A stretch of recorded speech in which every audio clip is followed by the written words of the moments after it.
Guys, thank you so much for tuning in. My name is Josh and you're watching C3's Garage. In today's video, I have a very special video. We're going to be talking Corvette and why you should buy one, or maybe why you shouldn't buy one.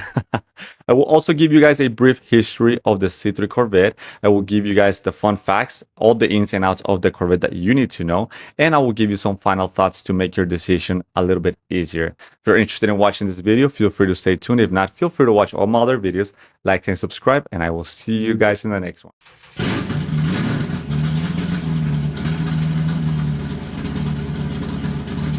The C3 Corvette was produced from 1968 to 1982.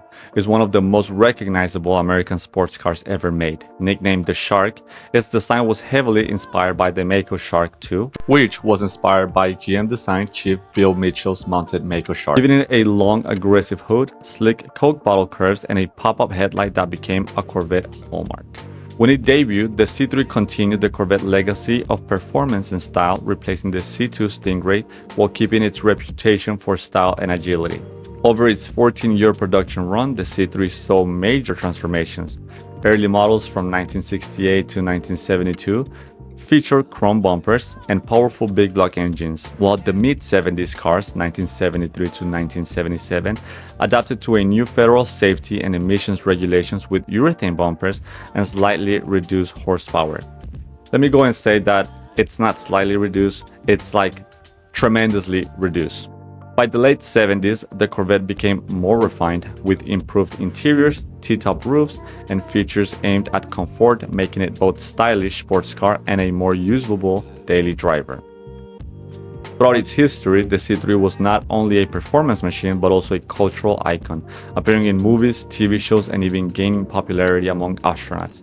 Its long production run, iconic styling, and combination of performance and innovation have cemented its place as a legendary chapter in Corvette history. Number 1. This was the longest Corvette generation ever produced. The C3 was produced from 1968 to 1982, making it the longest running Corvette generation in history with over 14 years. Chevy continually updated styling, comfort, and performance, allowing the C3 to evolve with changing automotive trends while maintaining its signature look. Number 2. Pop-up headlights. And I absolutely love these pop-up headlights. The C3 Corvette had headlights that pop up from its front upper body. This was a unique feature as it was a striking visual effect on the Corvette, as it made it very sleek during the day and very nice during the night. It also had two sets of different headlights, one for the high beams and one for the low beams, and this was also powered by a very confusing, very difficult vacuum system, which we will talk about later on. But nonetheless, they had pop-up headlights which looked absolutely stunning at night. Number 3, and another one of my favorite features, T-tops. Introduced in 1968, the T-tops allowed drivers to enjoy an open-air driving experience without fully committing to a convertible. This design innovation gave the C3 a modern, sporty feel and became one of the most popular options among buyers. Number 4, wide range of engine options. The C3 Corvette offered everything from small block 350 Ci V8s to massive big blocks engines like the 427 Ci and 454 Ci.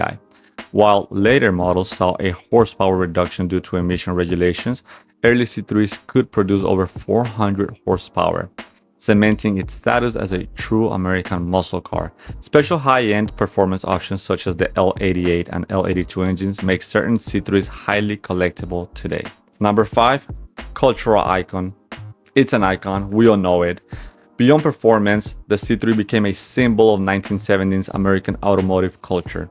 Its striking styling, T-tops, and powerful engines made it instantly recognizable, helping the Corvette maintain its reputation as an American sports car. Alright, moving into probably the best part of this video is the reasons to buy a Corvette. If you're planning on buying a Corvette, I think this is a super helpful video for you. Feel free to let me know if you have any thoughts, or if you're planning on buying Corvette. I'm very active on YouTube and I love helping those that are trying to buy a Corvette, or even just general questions about Corvettes. Now, this portion of the video is more for those of you guys that are interested in buying specifically a 1979 Corvette. So here are some reasons of why I think you should buy a 79 Corvette and some of the reasons why I think you should stay away from one. Number 1, Peak production means that there are a ton of them and there's a ton of availability for parts and repairs. 1979 was the highest selling year for the C3 Corvette with over 53,000 units produced. Let that sink in for a minute. This abundance means that parts, knowledge, and replacement components are easier to find, making ownership, maintenance, and restoration much simpler compared to rare C3s. The 79 Corvette retains the iconic C3 Shark styling with long hood, sweeping curves, and aggressive stance, while benefiting from late generation refinements such as improved interior ergonomics, more comfortable seating, and better fit and finish compared to early C3s. It looks classic while driving it more comfortably. Collectible options and desirability. Certain 79 models came with desirable options, including the L82 high-performance engine 4-speed manual transmission. Red paint colors and alloy wheels made this a very hard find. These options make some of the 1979 Corvettes highly collectible and sought after enthusiasts, increasing both enjoyment and potential investment value. Affordability combined with appreciation potential. Unlike early 70s big block Corvettes, which can cost six figures, the 1979 Corvette is relatively affordable today, with clean examples typically ranging between $15,000 and $20,000. At the same time, prices have been gradually rising, which is a great thing for those who own Corvettes. Original cars become rare, offering modest appreciation for potential buyers. Fun and nostalgic driving experience. I think Corvettes and classic cars nowadays thread heavily on nostalgia, and I think for those of us that are becoming older, I think nostalgia is a big part of our lives, and I think that has to do a lot with the nostalgia that we have from earlier days or when we think that a time was better than now. So with that being said, the T-tops, the rear-wheel drive, and the range of the V8 engines, the 79 Corvette offers pure classic American sports car driving experience. It's a car that looks the part, sounds amazing, and feels engaging on the road, making it equally suitable for weekend cruisers, car shows, or casual spirited drivers. I consider myself to be a casual driver or a weekend driver. I do not take this car during the week or when it's extremely hot in Houston. So it is a weekend drive and it's a weekend warrior. I push it hard sometimes. It is a daily driver car or a weekend car. And I do want to create an emphasis on this point, because if you're considering buying this Corvette as your daily driver, you're in it for a roller coaster of emotions, right? If you're buying this for a weekend ride, then I do see this more being the more approachable way to buying this Corvette. I know that there are a ton of C3 Corvette owners that drive their cars every day. I personally don't see that as an option. I think my lifestyle would not sustain driving the C3 Corvette every single day. I think if you are retired or you don't commute to work, I think this could be an option. But if you're planning on buying this car as a daily driver, I think you're better off with a newer car rather than a classic car. I heavily want to imply that this car is essentially a weekend or a casual driver's car, not a daily driver. Unlike earlier harsher C3s, the 79 model's combination of comfort, handling improvements, and reliability makes it usable as a weekend cruiser or even an occasional daily driver, especially with the more robust small block engine. Now, reasons why you should stay away from a C3 Corvette. I love my Corvette. I absolutely adore my car. I love that car dearly. But there are things that make this car a very difficult buy.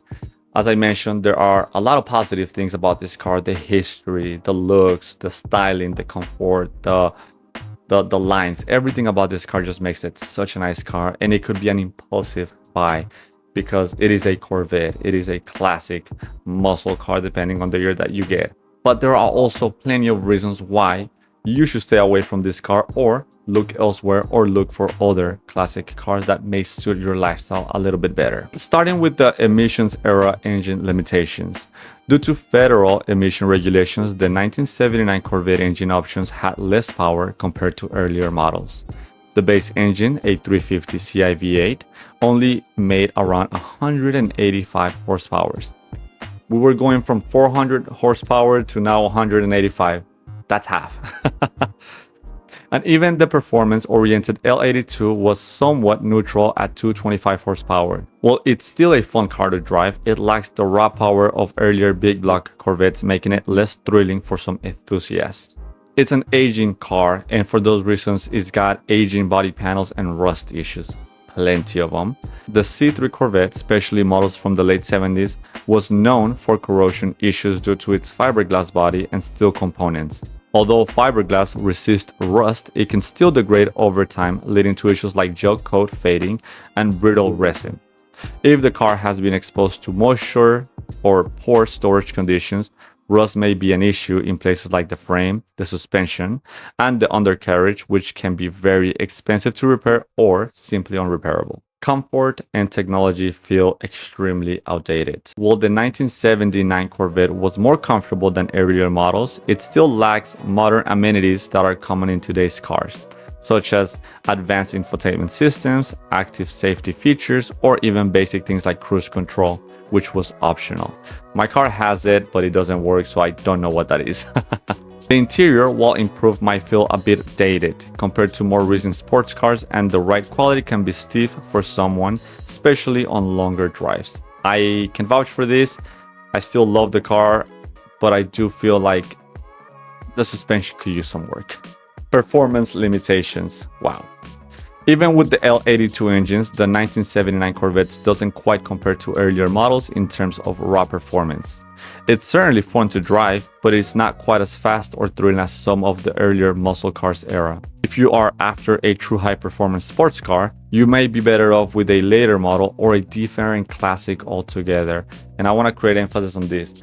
You may be better off with an earlier model Corvette with a lot of power that cost probably twice as much, or a completely classic car altogether. There is definitely a heavy compromise between buying a Corvette that was an early 70s model to a late 70s model. Possible expensive restoration and maintenance. As a classic car, the 1979 Corvette can be expensive to restore and maintain, particularly if you want to keep it in its original factory condition. While parts are relatively easy to come by due to the car's high production numbers, restoring bodywork or performing mechanical overhauls like rebuilding the engine or transmission can get extremely pricey. The cost of a full restoration might exceed car's market value, making it less of an investment if not done carefully. Essentially, you could throw $100,000 on a C3 Corvette that's gonna be worth $50,000. It's simple as that. Now that we looked at, the history, the things that we love about this car, the things that we may not like about this car, I do want to give you guys with some final thoughts, food for thought essentially. And once again, if you guys have any questions, do let me know down in the comments below, as I'm happy to answer any questions. But on the final thoughts, the C3 Corvette, it's more than just a car. It's a symbol of American automotive creativity and culture. Its dramatic styling, its pop-up headlights and T-tops make it an instantly recognizable vehicle. While its performance options allow enthusiasts to enjoy both spirited drives and nostalgic cruising, for the 1979 Corvette specifically, it represents the perfect balance of classic C3 aesthetics, practical ownership, and collectible potential. While some may see emissions-era engines or aging components as drawbacks, these are outweighed by the car's charm, style, and connection to a golden era of American sports cars. Owning a C3 is not just about driving, it's about owning a piece of automotive history. A conversation starter and a car that continues to turn heads more than 50 years later after its debut.